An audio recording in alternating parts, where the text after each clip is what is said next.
উফ, ছেড়ে দে আমাকে, ব্যথা পাচ্ছি। আমি তোদের ভাবি। ভাবিকে 500 টাকা দিলেই হয়ে যাবে। হ্যাঁ রে হ্যাঁ, ভাবিস আমি বিদেশ থাকি, নিজের যৌবনটার কতদিন এভাবে ফেলে রাখবে, তাই 500 টাকার বিনিময়ে এক রাত সাথে থাকি। কিন্তু এটা তো বাজে কাজ। তুই কি পাগল? আজকাল এসব কেউ খোঁজে নাকি? ওনার টাকার অভাব নেই, তবু 500 কেন নেই? হ, সেটা ভাবি আমাকে বলেছে। আচ্ছা আমাকে আগে এইটা বল, তোর পকেট কি 500 টাকা আদেও আছে? না মানে হয়েছে, বুঝেছি। আপনি যেতে পারেন, আমি আজ একাই যাব। আচ্ছা শোন বন্ধু, রেগে যাচ্ছিস কেন? তুই আজ আমার টাকাটা চালিয়ে দে, আমি তোকে দিয়ে দিব, প্রমিস। কখন দিবি? কালকেই দিব, শিওর। তাহলে তুই কালকেই করিস, এখন বিদায় হ। এই বলে উল্টো হাঁটা ধরল কালাম। মেহেদিকে সাথে নিয়ে যেত, কিন্তু মেহেদির গরিবতা তার অস্থাকে শায়েস্তা করতে বাধ্যস্ত হয়েছে। এই গ্রামের সবার চোখের নজরে সব সময় ভেসে বেড়ায় নামকরা ভাবি। যার চাচি সেও বলে ভাবি, যার আন্টি তারাও ভাবি। এই বিখ্যাত ভাবির স্বামী বিয়ের 2 মাসের মাথায় বিদেশে চলে যান। প্রতি মাসে আয়ের টাকা পাঠায়, আর এলাকার বিখ্যাত ভাবি সেই টাকা দিয়ে বাড়ি গাড়ি করে তোলেন। কিন্তু বাড়ি গাড়ি দিয়েই কি সব সুখ পাওয়া যায়? ওটাও তো লাগে, আর যেটা লাগে সেটা ভাবি 500 টাকার বিনিময়ে করে থাকেন। এই 500 টাকাগুলো ভাবি জমাতে থাকে, মাসে প্রায় কয়েক লাখের বেশি কামাই করে নেয়, আর সাথে ওনার যৌবন জ্বালাও মিটে যায়। চলুন ঘটনায় চলে যাই। ভাবির নাম জান্নাত। এত সুন্দর একটা নামের সাথে ভাবির দেহখানাও কম যায় না, তবে ভাবি সেটাকে অবৈধভাবে চালাচ্ছে। যদিও কিবা করার, ভাবির তো আর একা রাতে ঘুম আসে না, সাথে ঘুম পাড়িয়ে দেওয়ার জন্য একটা সঙ্গী দরকার পড়ে। যদিও সঙ্গিনী ঘুম পাড়াতে আসে না, ঘুম ওড়াতে আসে। কালাম আনমনে চলে আসে ভাবির দরজার সামনে। আনমনে আসার কারণ হচ্ছে সারা রাত কি হবে তা যেন কালাম আগেই চিন্তা করে নিল। পলিসি ফলো করে অনেক সে। কালাম ভাবির দরজার সামনে এসে ভাবির নাম্বারে কল দেয়। এরপরের সিনটা আপনাদের কল্পনা করতে হবে। বিভিন্ন মুভিতে যা দেখেন আর কি, শাড়ি পরা মেয়েটা দরজা খোলে। সামনে থাকা ছেলেটার মুখে এক অদ্ভুত বাতাস বইতে থাকে। ছেলেটার মুখে মুচকি হাসি থাকে। মেয়েটার নাভির দিকে চোখ একেবারে লাগিয়ে দেয় ছেলেটি। মেয়েটির মুখেও মুচকি হাসি। চারপাশে স্লো মোশন হয়ে যায়। এ যেন যুদ্ধ ঘোষণার একটি ইঙ্গিত। দেখলেন তো, কল্পনা হয়েই গেছে। আপনারাও এসবের কল্পনা এত দ্রুত করতে পারেন আমার জানা ছিল না। জানা থাকলেও আমি জানি না। কালাম 1 পা 2 পা 3 পা করে এগিয়ে আসে জাতির ভাবি জান্নাতের কাছে। জান্নাত কালামকে ঘরে ঢুকিয়ে দরজা অফ করে দেয়। এরপর কালাম জান্নাতকে কোলে তুলে চোখের দিকে তাকায়, আর হেঁটে হেঁটে চলতে থাকে যুদ্ধের ময়দানে। ওই যে যা ভাবছেন সেটাই। বিছানার ওপর কালাম ভাবিকে যেন ছিটকে ফেলে দেয়। বিছানায় স্প্রিং করে ভাবির শরীরের চামড়া যেন হেলে তুলে যাচ্ছে। এত নরম চামড়া আজ কামড়ে খাবে নাকি চুষে তা ভেবে বেহুদা হচ্ছে কালাম। এরপর কালাম 3, 2, 1 বলেই ভাবির উপর ঝাঁপিয়ে পড়ল। Breaking news. গতকাল রাতে গোয়ালিয়া গ্রামের মোহাম্মদ কামাল হোসেন ওরফে আবুল সাহেবের ছেলে এবং প্রবাসী মোহাম্মদ আজিজুল সাহেবের স্ত্রী জান্নাত বেগমের লাশ পাওয়া যায় কালো নদীর কিনারায়। রিপোর্ট অনুযায়ী লাশের গায়ে কোনো রকম কাটাছেঁড়া বা আঘাতের চিহ্ন নেই। কোনো বিষাক্ত মেডিসিন দিয়েও তাদের খুন করা হয়নি। কিন্তু এইটা কি আসলেই খুন নাকি অন্য কিছু, তা কেউই আজ করতে পারেনি। আরও আপডেট জানতে চোখ রাখুন সময় টিভিতে। নিউজটা বসে বসে দেখল রিয়াজ। আরিয়ান, শহীদুল, মাহি এবং সুমাইয়া সবাই সোফায় বসে থাকলেও আরিয়ান দাঁড়িয়ে আছে। আর অমনি সে লাফিয়ে ওঠে, ব্যাগটা হাতে নিয়েই বলল, আমি আজই গ্রাম ছেড়ে পালাচ্ছি। এখানে আমরা মরতে আসিনি। আরিয়ানের কথা শুনে রিয়াজ পিছনে তাকিয়ে বলল, অদ্ভুত কথা বলছিস। এত বছর পর দাদুর বাসায় বেড়াতে এলাম, আরও 10 থেকে 15 দিন না থাকলে দাদু রাগ করবে না? রিয়াজের কথার জবাবে আবার আরিয়ান বলল, আর কয়দিন থাকবো? অলরেডি তো 5 দিন হয়ে গেছে। তাছাড়া এই গ্রামে ভূত থাকে এটা দাদুর মুখে প্রায়ই শুনতাম। আজ দেখলি তো ভূত কিভাবে দুজনকে হত্যা করলো। হ, ওটা ভূত ছিল নাকি জিন ছিল তুই জানিস? ঠাট্টা করিস না রিয়াজ, 2টা লাশ, তাও আবার তাদের গায়ে আঘাত বা কাটা ছেঁড়া নেই। সবচেয়ে বড় কথা ওরা নদীর কিনারায়, ভূতেরা নদীতে বেশি থাকে। না না, এইটা ক্লিয়ার, এই গ্রামে ভূত আছে। তোরা থাক আর না থাক, আমি তো আজকেই ঢাকায় ফিরবো। দাদু কিন্তু কষ্ট পাবে আরিয়ান।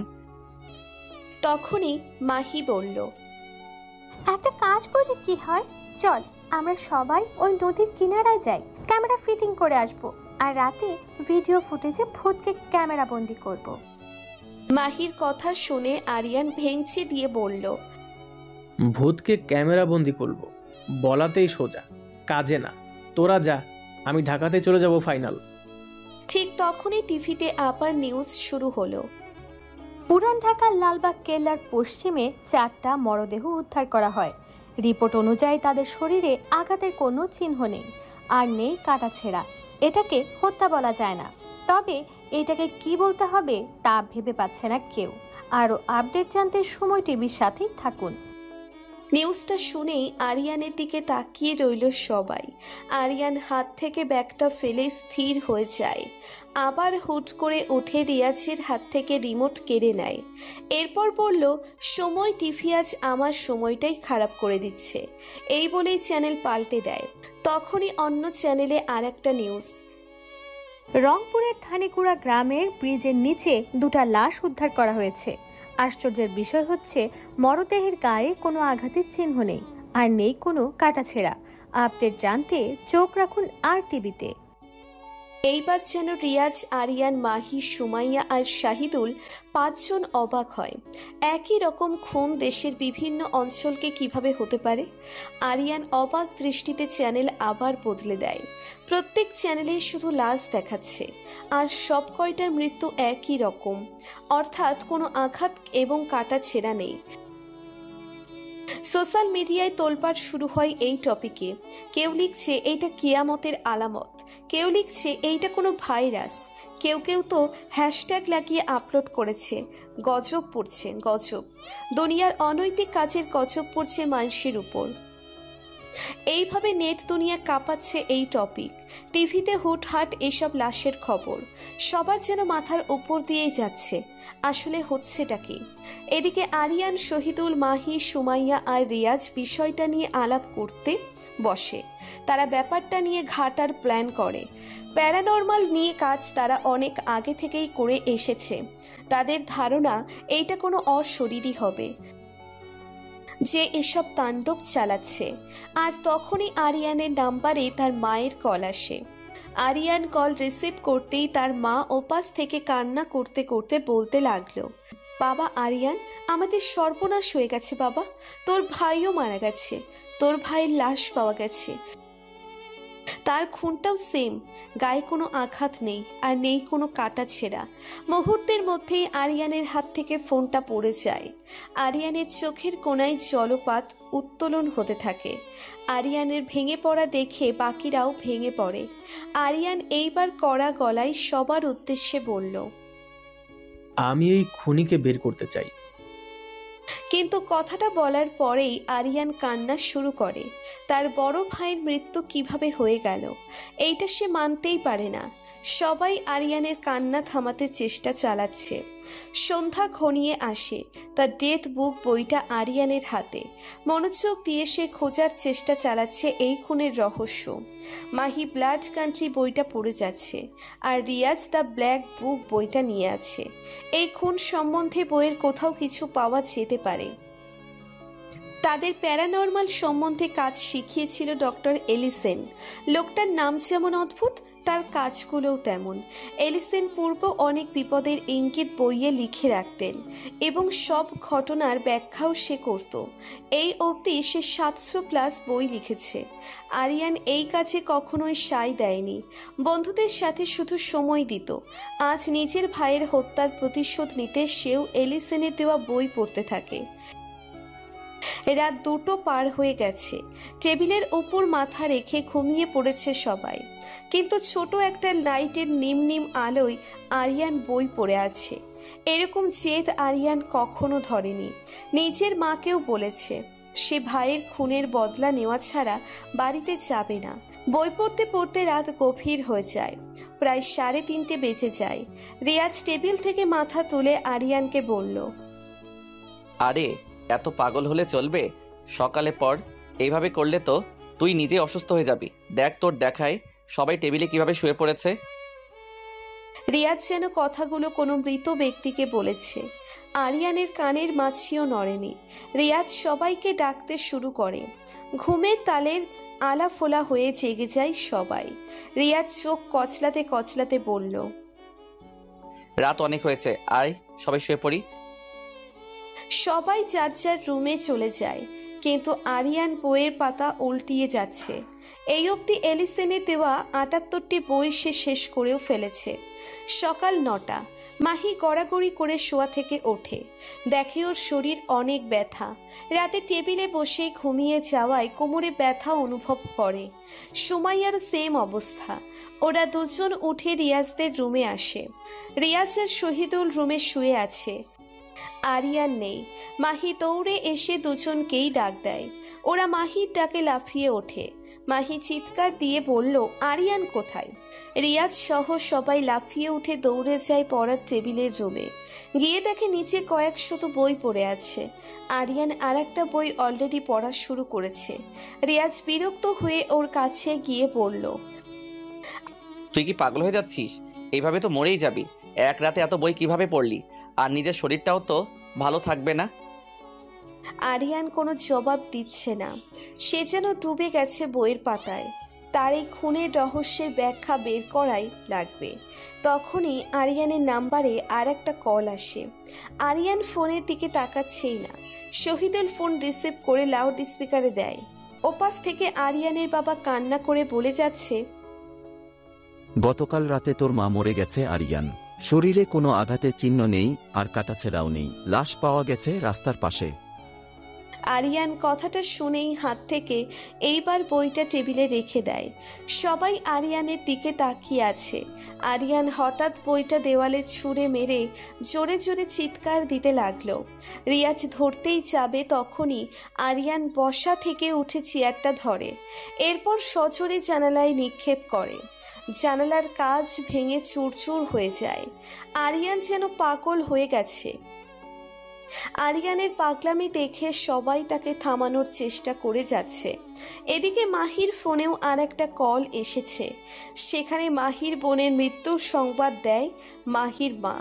আর মাহির বোন মোহনার মৃত্যুও সেম। গায়ে কোনো আঘাতের চিহ্ন নেই, আর নেই কোনো কাটাছেঁড়া। মাহির সংবাদে এখন আরিয়ানও চুপ হয়ে গেছে। সবাই মাহির দিকে তাকিয়ে আছে, আর শুরু হয়ে গেছে মাহির কান্না। সুমাইয়া আর শহীদুল এসে মাহিকে সান্ত্বনা দিচ্ছে। আরিয়ান টেবিলের এক কোণায় বসে আছে। রিয়াজ জানালা দিয়ে বাহিরে তাকিয়ে আছে। সবকিছু মুহূর্তের মধ্যেই নীরব হয়ে গেল। হুটহাট এমন ঘটনা যেন পুরো বাংলাদেশকে আতঙ্কিত করে তুলছে। নেই কারো কোনো রহস্য উন্মোচন করার পথ। চারিদিকে শুধু মৃত্যুর সংবাদ ছড়িয়ে ছিটিয়ে। মৃত্যু মৃত্যু মৃত্যু শব্দটা শুনতে শুনতে ভালো মানুষগুলো নিজেদের মৃত ভাবতে শুরু করে দেয়। কারণ সবাই ভেবেই নিচ্ছে যে তারাও হুট করে খুন হয়ে যাবে, আর তাদের দেহে থাকবে না কোনো আঘাতের চিহ্ন এবং নেই কোনো কাটাছেঁড়া। সবার মাঝেই হুট করে আরিয়ান বলে ওঠে, গত রাতে বই পড়তে পড়তে আমার চোখে একটা জিনিস আটকে যায়। আরিয়ানের কথা শুনে সবাই আরিয়ানের দিকে তাকায়। এদিকে আরিয়ান হাতের আঙ্গুল উপরে তুলে কি যেন ভেবে যাচ্ছে। মাহি, সুমাইয়া, শহীদুল এবং রিয়াজ চারজনই আরিয়ানের চারপাশে ঘিরে দাঁড়ায়। কিছুক্ষণ পর আরিয়ান বলল, কোন বইতে যেন লেখা ছিল একটা লাঠির এমন এক শক্তি আছে যা দিয়ে কয়েক সেকেন্ডে দেশের এক প্রান্ত থেকে অন্য প্রান্তে যাওয়া যায়, এবং এই লাঠির মাঝেই একটা অশরীরীর জীবন আটকে থাকবে, যে অশরীরী অনেক ভয়ঙ্কর হবে। আরিয়ানের কথা শুনে সবাই ওর দিকে অন্য দৃষ্টিতে তাকিয়ে রইল। তারা যেন কিছুই বোঝেনি। রিয়াজ বলল, মানে আমরা বুঝিনি, ক্লিয়ার করে বল। রিয়াজের প্রশ্নে আরিয়ান আবার বলতে শুরু করে, এই খুনগুলো কিন্তু এক জায়গায় হচ্ছে না, একটু ভেবে দেখ, পুরো দেশ জুড়েই এই খুনগুলো হচ্ছে। আমার কেন যেন মনে হচ্ছে ওই বইয়ের মধ্যেই লুকিয়ে আছে সব। আমার খুব বেশি মনে হচ্ছে লাঠি আর অশরীরীর ঘটনার সাথে এই খুনগুলোর সংমিশ্রণ। এমনও তো হতে পারে অশরীরীটার অনেক বড় দল, সে তার দল দিয়ে পুরো দেশে তাণ্ডব চালাচ্ছে। হ্যাঁ রিয়াজ, সেটাও হতে পারে, কিন্তু আমার মন বারবার বলছে এই লাঠি আর অশরীরীর সাথে বর্তমান ঘটনাটার মিল আছে। আচ্ছা, এক কাজ করলে কি হয়, আমরা সবাই মিলে বইটা আবার খুঁজে বের করি। ওই বইতে হয়তো এমন কিছু লেখা আছে যার মাধ্যমে আমরা কোনো সূত্রপাত বের করতে পারবো। ওকে, বইয়ের নাম কি? শিট, আমার মনে নেই।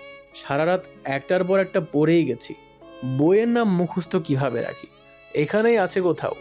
সবাই একটা একটা করে বই পড়তে শুরু করি, যেগুলো নিচে পড়ে আছে আর কি। কিছুক্ষণের মধ্যেই তো পেয়ে যাব। আরিয়ানের কথা মতো সবাই নিচ থেকে একটা একটা বই হাতে নেয়। 5 জন 5টা বই নিয়ে পড়তে শুরু করে। বের করার চেষ্টা চালাই আরিয়ানের মুখ থেকে শোনা বইটা। এদিকে একটার পর একটা বই সবাই পড়েই যাচ্ছে। মাহি আবার মাঝখানে বিরতি নিয়ে সবার জন্য খাবার প্রস্তুত করে।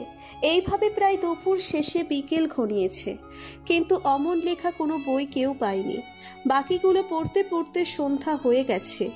আরিয়ান সহ বাকিরা এখন আরো পাগল হয়ে যাচ্ছে। রিয়াজ আরিয়ানকে বলল, তোর ঘটনার সাথে মিল রেখে তো কেউই কোনো বই পেল না। সেটা তো আমিও ভাবছি। এখন তো মনে হচ্ছে এখানে আরো রহস্য আছে। নয়তো বইটা এইভাবে গায়েব হয়ে গেল কেন? এখানে তো থাকার কথা। রহস্য আছেই, আমি কিছুটা বুঝতে পারছি। আমাদেরকেও বল। হতে পারে তুই পড়তে পড়তে ঘুমাই গেছিলি আর স্বপ্নে ওই লাঠি এবং অশরীরীকে দেখেছিস। আরে না, আমি শিওর আমি ওটা কোনো বইয়ে পড়েছি। ওই তো, বই পড়তে পড়তে স্বপ্নেও বই পড়ছিস। এইটা সাধারণ মানুষের মধ্যে হয়ে থাকে। যখন আমাদের চোখ ভর্তি ঘুম থাকে এবং আমরা জেগে থাকার চেষ্টা করি, তখন আমাদের মস্তিষ্কে চাপ বেড়ে যায় আর এতে হ্যালুসিনেশন হতে পারে। হ্যালুসিনেশন? কিন্তু আমার তো ঘুম পাচ্ছিল না, তার মানে মস্তিষ্কে চাপ যায়নি। তো আমার কেন হ্যালুসিনেশন হবে? হ্যালুসিনেশন হলো একটি প্যাথোলজিক্যাল কন্ডিশন। এটি একটি অস্বাভাবিক অনুভূতি সাধারণ এবং সত্যের মতো হলেও এর কার্যাবলী ও উপস্থিতি সকল ক্ষেত্রেই অস্বাভাবিক ও অসঙ্গতিপূর্ণ, যা একেবারেই সুখের নয়। এখন তোকেও সেটির চাপ নিতে হচ্ছে। মাত্রাধিক চিন্তা আর ঘুমের চোখ, হ্যালুসিনেশন না হবার কারণই নেই। হতে পারে, কিন্তু এইটাও তো প্রশ্ন আসে, আমি সেই লাঠি আর অশরীরীকে কেন দেখলাম? নিশ্চয়ই এইটাও কোনো ক্লু। হ্যালুসিনেশন হলেও এটা বাস্তব ঘটনার সাথে মিল খাচ্ছে। এখন কি চিন্তা করলি? কেন আমার এই হ্যালুসিনেশন হয়েছে তার পিছনে নিশ্চয়ই কোনো কারণ আছে। আমি চাই এই লাঠির সন্ধানে নামতে। বারবার মনে হচ্ছে কোনো না কোনো ক্লু পাবোই আমরা। ঠিক আছে, তোর যা ইচ্ছে। হতে পারে এতে আমরা সে অশরীরীকেও ধরতে পারবো। আপাতত হাতে তো অন্য কোনো ক্লু নেই, যা আছে তা নিয়ে নেমে যাই মাঠে। ধন্যবাদ রিয়াজ, তবে আমি সেই অশরীরীকে পেলে এমন শাস্তি দিতে চাই যা সে কল্পনাও করতে পারবে না। ঠিক আছে, চল তাইলে আমরা দাদুর কবরে গিয়ে জিয়ারত করে আসি। এই গ্রামে তো আর বেশি দিন নেই আমরা। দাদুর আত্মা যাতে শান্তি পায় তা তো করতেই হবে। এই বলে রিয়াজ, আরিয়ান, শহীদুল, মাহি এবং সুমাইয়া রওনা হয়। সন্ধ্যা হয়ে গেছে, কিন্তু তাদের দাদুর কবরটাও বেশি দূরে নেই। গ্রাম হলেও রাস্তার পাশে সৌর বিদ্যুৎ সিস্টেম লাইট লাগানো। গ্রামও আজকাল উন্নত হচ্ছে, কিন্তু দাদুটা আসলেই কার? এবং দাদু তো অনেক আগেই মারা গেছে। তবে কেন দাদুর শান্তির জন্য তারা এখানে এসে থাকছে? চলুন রিয়াজের কবরস্থানে যেতে যেতে আমি আপনাদের দাদুর কাহিনীটি বুঝিয়ে দিই। রিয়াজ হচ্ছে এতিম, যার এই দুনিয়াতে কেউ নেই। এতিমখানায় বড় সে। যখন তার 12 বছর হয়েছে, তখন এতিমখানায় একটা বৃদ্ধ লোক এসে রিয়াজকে কিনে নেয়। এবং তিনি রিয়াজকেই কেন কিনলো তার পিছনেও ছিল একটি রহস্য। সেটা না হয় সামনে জানতে পারবেন। রিয়াজকে বাড়িতে আনার পর বৃদ্ধ লোকটা রিয়াজকে বলেছে তার পরিবারের কেউ নেই, তিনিও সম্পূর্ণ এতিম। তিনি চায় রিয়াজকে তার নাতনি বানিয়ে বড় করতে, যাতে ওনার মৃত্যুর পর এই সম্পদগুলো কোনো সরকারি কর্মকর্তার হাতে দখল না হয়। এরপর থেকেই রিয়াজ পেয়ে যায় একটা ঠিকানা। সব সম্পত্তি দাদু রিয়াজের নামে করে দেয়। রিয়াজ বড় হতে থাকে এই গ্রামেই। স্কুল শেষ করে যখন রিয়াজ ঢাকায় পড়াশোনা করতে যাচ্ছিল তখন তার দাদু সারা রাত কান্না করেছে। রিয়াজকে এক নজর না দেখলে যেন ওনার ঘুমই ধরে না। তাই তিনি রিয়াজকে পাঠানোর আগে ডক্টর এলিসনকে ডাক দেয়। ডক্টর এলিসন রিয়াজের দাদুর খুব কাছের বন্ধু, আর এলিসন প্যারানর্মালের পিছনে তার সারাটা জীবন সঁপে দিয়েছেন। ডক্টর এলিসন এমন এক ম্যাজিক জানে যার দ্বারা সে দূরের মানুষের সাথে সরাসরি কথা বলতে পারে। আর এইটার জন্য তিনি একটা ফুল ব্যবহার করেন, যে ফুলের ঘ্রাণ নিতে নিতে যার চেহারা কল্পনা করা হবে তার সামনে চলে যেতে পারে, তবে দেহ দেখা গেলেও থাকবে বাতাসের মতো, অর্থাৎ স্পর্শ করা যাবে না, কিন্তু সবই দেখা যাবে। এখানে আবার আর একটা কথা, সে দেখতে চায় বা যার সামনে যাবে তার কাছেও এই ফুল থাকতে হবে। তাই এলিসন রিয়াজকে একটা এবং তার দাদাকে একটা ফুল দেয়, যার দ্বারা রিয়াজ ঢাকায় পড়াশোনা করলেও তার দাদু তাকে যখন মন চাইবে দেখতে পারবে।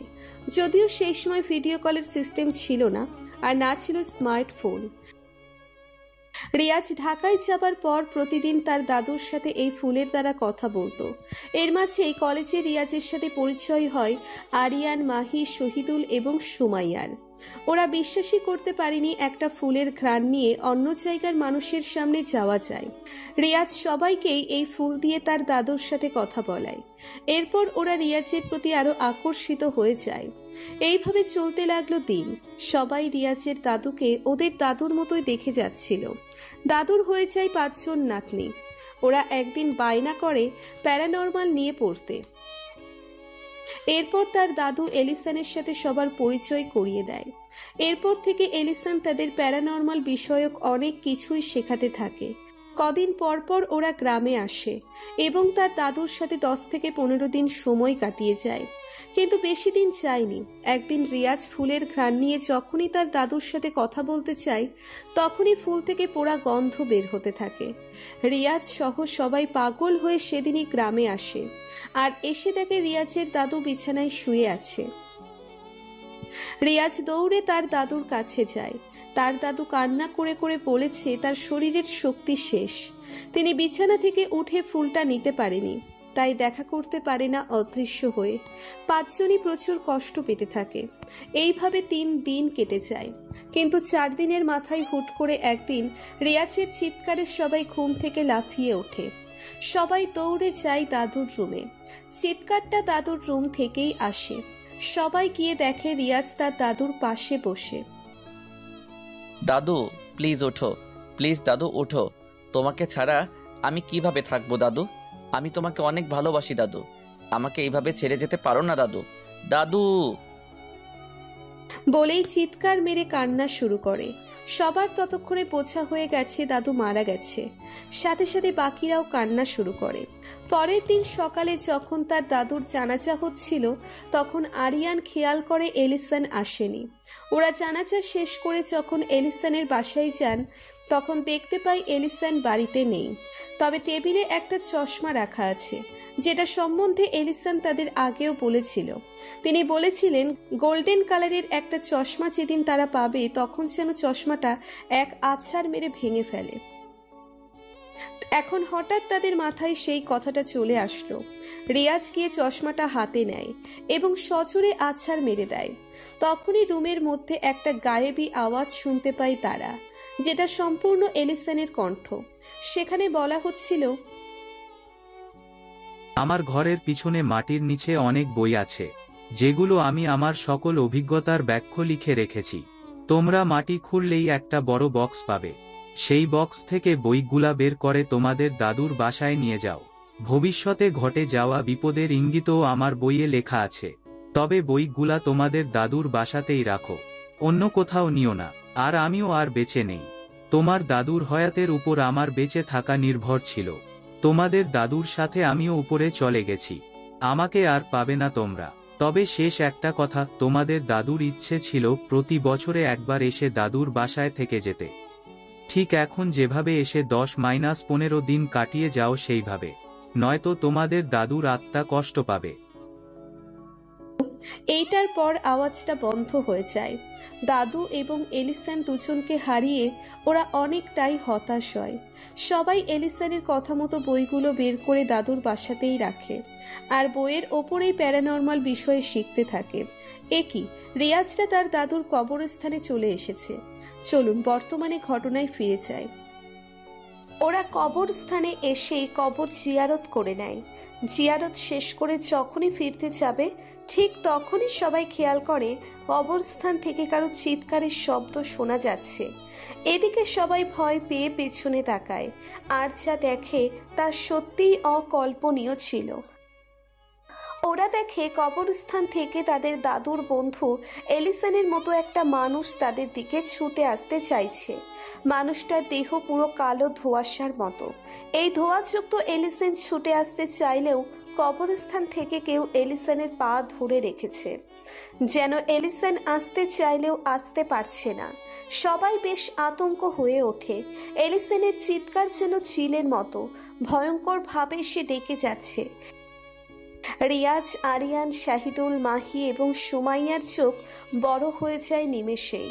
কিন্তু হুট করেই এলিসানের ধোঁয়াযুক্ত দেহটা কেউ টেনে কবরস্থানে ঢুকিয়ে ফেলে।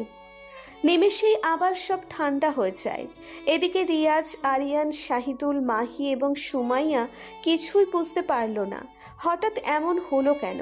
নিরাপত্তার মাঝে আরিয়ান বলে ওঠে, আমার মনে হচ্ছে এলিসন কিছুর ইঙ্গিত দিল। আরিয়ানের কথা শুনে রিয়াজ জবাব দিল, যেমন? আমার কেন যেন মনে হলো এলিসন আমাদের কিছুর ইঙ্গিত দিয়ে গেল। কিন্তু কিসের? সেটাই তো ভাবছি। এলিসন ইঙ্গিত দিতে এসেছে, কিন্তু কেউ তাকে আটকাচ্ছে। কে আটকাচ্ছে আর কিসের ইঙ্গিত দিচ্ছে, তাও আমাদেরই কেন দিচ্ছে? বিশাল একটা প্রশ্ন দাঁড় করাচ্ছে। সব কারণের পিছনে একটাই ব্যাপার, সেটি হচ্ছে বর্তমানে চলমান খুন। যাই হোক, বাসায় গিয়ে ব্যাপার আলোচনা করা যাবে। চল সবাই। রিয়াজ, আরিয়ান, শাহিদুল, মাহি এবং সুমাইয়া রওনা দেয় আবার বাসায়। টিভির সামনে বসে আছে রিয়াজ, আরিয়ান এবং শাহিদুল। সুমাইয়া আর মাহি খাবারের ব্যবস্থা করে যাচ্ছে। টিভিতে এক একটার পর এক একটা খুনের নিউজ। সব খুন একই রকম, একই নিয়মে মৃত্যু হচ্ছে অহরহ, কিন্তু লজিক কারো মাথায় ঢুকছেই না। কাটা ছেঁড়া ছাড়া, কোনো রোগ ছাড়া, বডিতে আঘাতের চিহ্ন বা মেডিসিন ছাড়া মানুষগুলো কেন মরছে? সময় টিভির নিউজে দেখাচ্ছে এই 2 দিনে প্রায় 5 কোটির উপরে মানুষ মৃত হয়েছে। আরিয়ান তার মায়ের জন্য কান্না করেই যাচ্ছে, আর মাহিও অনেক মনমরা। খাবারের পর রিয়াজ, আরিয়ান, শাহিদুল, মাহি এবং সুমাইয়া বাড়ির উঠোনে বসে আলাপ করছিল। রিয়াজ বসা থেকে উঠে বলল, আমার অনেক ঘুম পাচ্ছে, তোরা রহস্য বের করার চেষ্টা কর, আমি গেলাম। হুট করে রিয়াজের এমন আচরণ কারো কাছেই সুবিধের ঠেকল না। রিয়াজ তো সব সময় কাজের মাঝে অনেক মন দেয়। মিশন সাকসেস হওয়া ছাড়া কখনোই ঘুমের নাম মুখে নেয় না। সবাই রিয়াজের দিকে তাকিয়ে রইল। রিয়াজ দরজা দিয়ে বাসায় ঢোকার আগে পিছনে তাকিয়ে বলল, বাড়ির পিছনের কবরস্থানে একটু যা। কবরস্থানের পশ্চিমে যে আম গাছ আছে ওটার নিচে মাটি খুঁড়লে কিছু পেতে পারিস। এটা বলেই রিয়াজ দরজা অফ করে দেয়। এদিকে আরিয়ান, শাহিদুল, মাহি এবং সুমাইয়া কিছুই বুঝতে পারল না। ওরা একজন একজনের দিকে তাকিয়ে থাকে কিছুক্ষণ, এরপর এক দৌড় দেয় কবরস্থানের দিকে। ওরা কবরস্থানে পৌঁছেই পশ্চিম পাশের আম গাছটা খুঁজে বের করে।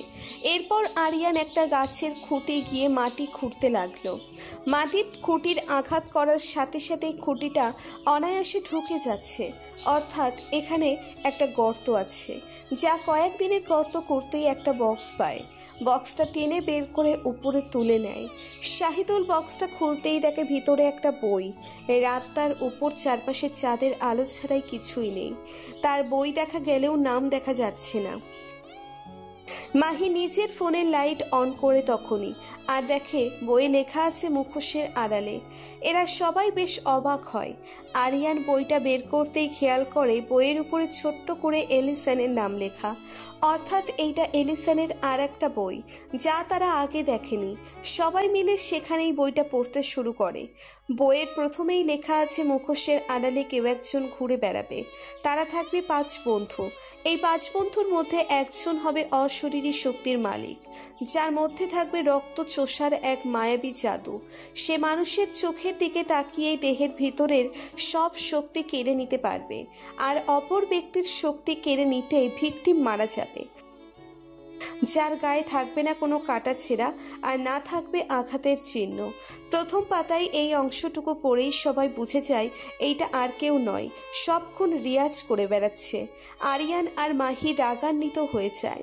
রিয়াজ কিভাবে তাদের পরিবারের মানুষকে মেরেছে, এত বড় বিশ্বাসঘাতকতা কিভাবে করলো রিয়াজ, ভেবেই চোখ লাল করে ফেলে আরিয়ান। এরপর আরিয়ান দ্বিতীয় পাতা উল্টিয়ে দেখে অশরীরীকে শেষ করার সূত্র। সেখানে লেখা ছিল এই অশরীরী দুনিয়াতে একজন বৃদ্ধ আপন ব্যক্তি আছে, যার ব্যবহৃত লাঠির মাঝে লুকিয়ে আছে অনেক শক্তি। এই লাঠির দ্বারাই অশরীরী যে কোনো জায়গায় 1 সেকেন্ডে চলে যেতে পারে। আর এমন এক সময় আসবে যখন সে পুরো দেশে হত্যাকাণ্ড চালাবে, কেড়ে নিবে অনেকের প্রাণ এবং কি নিজের বন্ধুদের পরিবারকেও। যদি সেই লাঠিটি ভেঙে ফেলা হয় তবে অশরীরীটা মুহূর্তেই মৃত্যুবরণ করবে। ব্যাস, আরিয়ান সাথে সাথে বইটা বন্ধ করে দেয়। শুধু আরিয়ান নয়, সবাই একসাথে সিদ্ধান্ত নিয়েই ফেলেছে আরও কয়েকটা খুন করার আগেই তারা রিয়াজকে শেষ করে দিবে। রিয়াজ যে অশরীরী তার তো বাঁচার অধিকার নেই। মুখোশের আড়ালে অনেক করেছে খুন, অবশেষে তার রূপ বেরিয়ে এলো।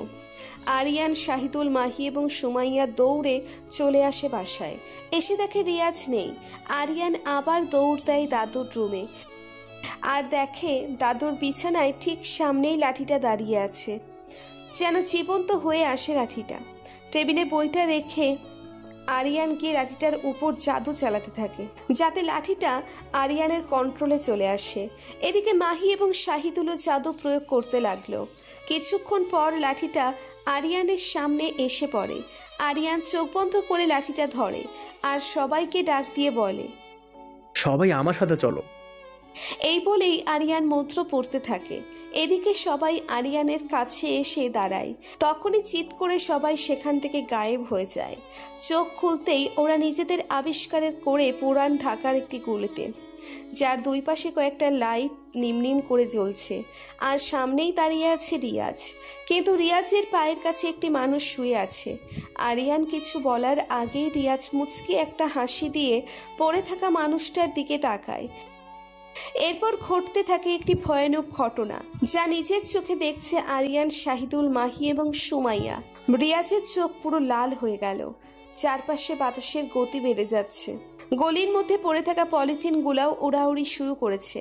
রিয়াজের চোখ দিয়ে লাল একটা আলো বের হতে লাগলো। রিয়াজের একটা শয়তানি হাসি। রিয়াজের চোখ থেকে আলোটা বের হবার সাথে সাথেই নিচে পড়ে থাকা লোকটার শরীর থেকেও লাল আলো বের হতে লাগলো। ওরা সবাই বুঝে গেছে রিয়াজ আর একটা মানুষের দেহ থেকে শক্তি চুষে নিচ্ছে, অর্থাৎ এই লোকটাকেও হত্যা করতেছে। আচমকা পড়ে থাকা লোকটা যন্ত্রণায় চিৎকার দিতে লাগলো। রিয়াজ যেন আরো বেশি লাল আলো বের করতে শুরু করে। আরিয়ান চিৎকার দিয়ে বলল, রিয়াজ থাম বলছি, নয়তো তোকে শেষ করে দিব।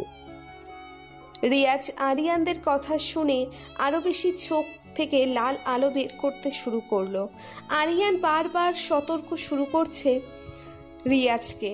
রিয়াজ কিছুতেই থামছে না। এরপর আরিয়ান জেদ করে লাঠিটা 2 হাতে 2 মাথা ধরে হাঁটুর সঙ্গে সজোরে একটা আঘাত করে। লাঠিটা প্রথম আঘাতেই ভেঙে 2 টুকরো হয়ে যায়, আর রিয়াজের চোখ থেকেও আলো কমতে শুরু করে। আরিয়ান সেই লাঠির 2 টুকরোটাও নিচ্ছে, আঘাত করে ভাঙতে শুরু করে। মাত্র 20 সেকেন্ডে রিয়াজের শরীর গায়েব হতে শুরু করে। আর ধীরে ধীরে সেখানেই রিয়াজের পুরো শরীর কালো ধোঁয়ায় পরিণত হয়। এরপর বাতাসের সাথে মিশে যায় রিয়াজ, অর্থাৎ মারা যায় সে। রিয়াজ মরার সাথে সাথেই নিচে পড়ে থাকা লোকটা লম্বা একটা শ্বাস নেয়। আরিয়ান সহ সবাই দৌড়ে গিয়ে দেখে লোকটা এখনও বেঁচে আছে। সবাই লোকটাকে ধরে কাঁধে নেয়। পাশেই একটা হসপিটাল আছে, সেই হসপিটালে ভর্তি করে লোকটাকে। কিছুক্ষণ পর ডক্টর এসে জানায় লোকটা বেঁচে আছে, তবে সে সারা জীবনের জন্য প্রতিবন্ধী হয়ে গেছে।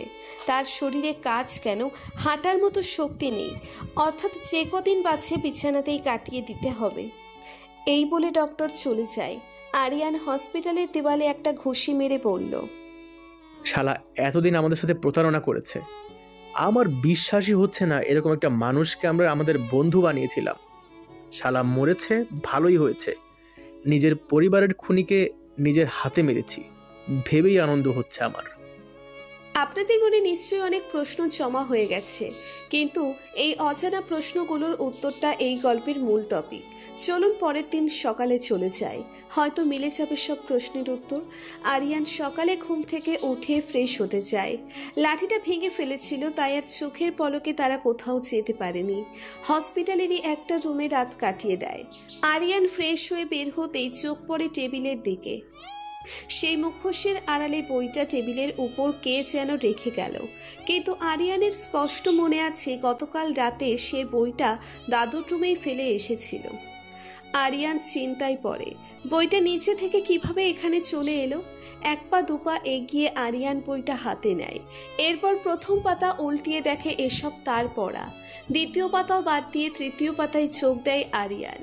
সেখানে লেখা ছিল, সেই অশরীরী কাউকে বিনা কারণে হত্যা করবে না, সে অন্যায়ের সাজা দিতে থাকবে। এই অশরীরীর নাম হবে রিয়াজ। ছোটবেলায় সে এতিম এমনি হয়নি, সে নিজের চোখে দেখত তার বাবা রাতে বাড়ি ফেরার সময় সাথে করে একটা বেশ্যা টাইপের মেয়েকে বাসায় আনতো। তার মা এসব ব্যাপারে কথা বললে রিয়াজের বাবা অনেক মারধর করত। একদিন রিয়াজের বাবাকে দেখানোর জন্য রিয়াজের মা নিজেও একটা পরপুরুষকে রুমে নিয়ে আসে। রিয়াজের বাবা বাসায় এসে এসব দেখেই প্রচুর রেগে যায় আর শুরু করে যুদ্ধ। হাতের কাছে যা পেয়েছে তাই দিয়েই মারতে শুরু করে রিয়াজের আম্মুকে। রিয়াজের আম্মু বোঝাতে চেয়েছিল যন্ত্রণা কেমন, কিন্তু সম্পূর্ণ নির্দোষ ছিল সে। এইটা রিয়াজের বাবা বোঝার সময় নেয়নি। একসময় ঘাট ধরে ধাক্কা দিতেই রিয়াজের মা দেওয়ালের সাথে মাথায় আঘাত পায়। প্রচুর প্রেসার থাকায় মাথার মগজ বের হয়ে গিয়েছিল। বাড়িতে উপস্থিত আরেকজন যে ছিল সে সাথে সাথে পুলিশের কাছে কল দেয়। এদিকে রিয়াজের বাবা আইনের আওতায় যায় আর কদিন পরে ফাঁসিও হয়ে যায়। অন্যদিকে রিয়াজের চাচারা রিয়াজের সম্পদ কেড়ে নিয়ে রিয়াজকেই এতিমখানায় ফেলে আসে। এরপর থেকে রিয়াজ হয়ে যায় এতিম আর পরকীয়াকারীদের বানিয়ে নেয় জীবনের সবচেয়ে বড় শত্রু।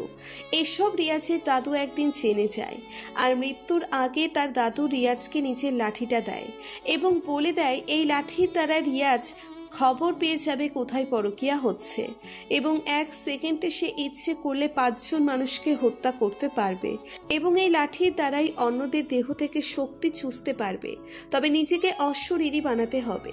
এইটা ভেবে রিয়াজের দাদু আমাকে মেরে ফেলবে, অর্থাৎ আমি এলিসন। হ্যাঁ, আমি এলিসন, কোনো মানুষ নয়, আমাকে বানানো হয়েছে। রিয়াজের দাদু আমাকে বানিয়েছেন একটা অলৌকিক শক্তি দিয়ে, আর সেই শক্তি রিয়াজের দেহে প্রবেশ করিয়ে আমাকে তার দাদু ধোয়া রূপে কবরে নিয়ে যাবে। কিন্তু বড় কথা হচ্ছে, যেদিন রিয়াজ সব কয়টা অপরাধীকে মারতে পারবে সেদিন সে নিজেও গায়েব হয়ে যাবে, কারণ প্রকৃতপক্ষে রিয়াজ তখন একটা অশরীরী মাত্র। তার প্রতিশোধ শেষে তাকে ফিরে যেতে হবে জিনদের রাজ্যে। আরিয়ান হাত থেকে বইটা ফেলে দিয়ে কান্না শুরু করে। আরিয়ানের কান্না শুনে বাকিরাও দৌড়ে আসে। আরিয়ান বইটা দেখিয়ে দেয় আর বাকিরা পড়তে শুরু করে। এলিসনের এই বই রিয়াজ সেদিনই লুকায় যেদিন আরিয়ান ঘুমের মাঝেই একটুখানি পড়ে ফেলে। দেশের সব পরকীয়া সম্পর্ক ধ্বংস করার পর রিয়াজ নিজেই আর মৃত্যু বের করে নেয়। আফসোস, এই অশরীরী আর ফিরে আসবে না। আবার হয়তো শুরু হবে ঘরে ঘরে পরকীয়া।